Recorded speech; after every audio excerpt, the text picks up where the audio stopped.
Welcome back, Nick Lenz, Comic Corner, Classics vs. Non-Classic. This is episode number 811 and Doubleshot number 705. I have one Marvel trade and one IDW trade. First up, it's the finale for this particular run for Captain America, Promised Land. This is the last trade to collect issues of Mark Waid's third run that was very brief. This collects issues 701 to 704. I say it's very brief because this run was only 10 issues. Yeah, this is this is actually the shortest one I've seen Mark Waid do. Yeah, because when you think of him in my book, he's usually in a book for a good 3 or 4 years or a little bit longer. This one was on book for barely a year.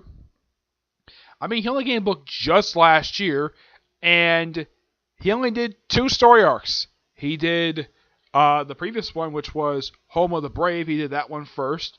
And now Promised Land. This is a 4-parter set in the future. And this guy here in the cover, his name is Jack Rogers.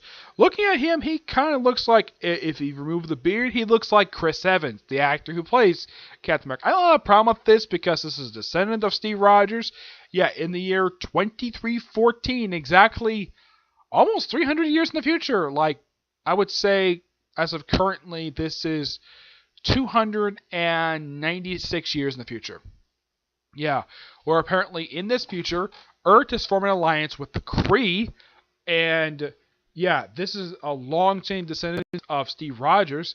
I'm like, who did Cap finally get a chance to get together with Sharon Carter to have kids? It's never revealed who's actually part of this bloodline. It's have Jack and this other Steve Rogers, who's just Jack's grandson. Also, the Red Skull pops up in here, and those of you curious though, does Steve Rogers show up in these issues? Yes, in flashbacks. No, seriously, he shows up only in flashbacks. Jack Rogers is the main character of these 4 issues, and this is pretty thin. He teams with the Red Skull to overthrow the United States. He also retraps the skull. Where he finds him is particularly very weird. He finds him in a gigantic cosmic cube. Yeah, apparently was trapped in this at some point. They never explain when. Yeah, I'm like, Red Skull's dead. He got killed by Hydra Cap by throwing him out a window. Which apparently the building was near a waterfall. So yeah, the guy fell like 40 feet. So no way this guy could be still alive. Unless, of course, this is another clone. They don't really explain where this guy came from. Yep. It's a good story, and I do recommend it. My final thoughts on this brief run? Yeah, it was pretty short. I know there was some criticism going to this particular run, especially with the previous arc. The fact that there was no consequences to Second Empire, though the current writer is actually fixing that problem by having consequences. Yeah, and the current run is only about 4 issues in and released an annual recently. And the writer of that is the writer of Black Panther. Yep, the writer of Black Panther is writing Captain America. I'm like, that's interesting. This is probably by far his 4th series he's written from working for Marvel. And I do like his run so far. I'm looking forward to reviewing the first trade. I'm going to give this a 9 out of 10. It's very original for Captain America to do this. I kind of wish, this is the type of storyline I could have seen, though, as a miniseries. Not part of the main ongoing series. So, 9 out of 10. It's a good story. And great artwork by a few noteworthy artists. You have Leonardo Rendo, who actually is one of the artists on here. And he co-does these issues with Adam Hughes, J.G. Jones, Rod Roos, Howard Schenken, Alan Davis, and Mark Farmer. That's just the artwork in here. But this is really good. But it's not a story befitting Mark Waid's end of the run. It's a pretty good story, but nothing I would give a hype. I do give praise for the artwork, though. Yep. But it's something original. But this is something that should have been just a mini-series.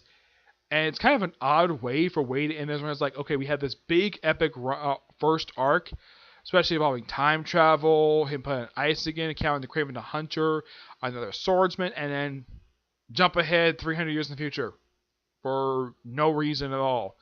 Yeah, it's particularly very weird. Next up, it is Transformers Lost Light Volume 3, collecting issues 13 to 18 of the actual ongoing series. Yeah, I think the series might be ending soon because, of course, I have heard that IDW is rebooting their Transformers continuity after 13 years. Yes, they are rebooting it after Unicron. Yep. Mostly put, this is a string of loosely connected stories. I should point out, though, Megatron himself, I think he appears for like one issue this whole entire storyline. Yeah, he doesn't do much of anything except going for his robots in disguise look for some reason. Yeah, I don't know why. It's particularly very weird. Yeah, and Rodimus doesn't look like how he traditionally is portrayed. Also, this happens right here. Yeah, he apparently gets sent to another planet. Oh yeah, and this kind of wraps up kind of a storyline, loosely connected storylines going into issue 1, where going look for this utopia. They find it, and it's not really much else. But it's well written. It's well written. I do praise it. I love the artwork in here. Is this written by John Barber? No, this is written by James Roberts. The artwork in here is done by 4 different artists. Not kidding about this.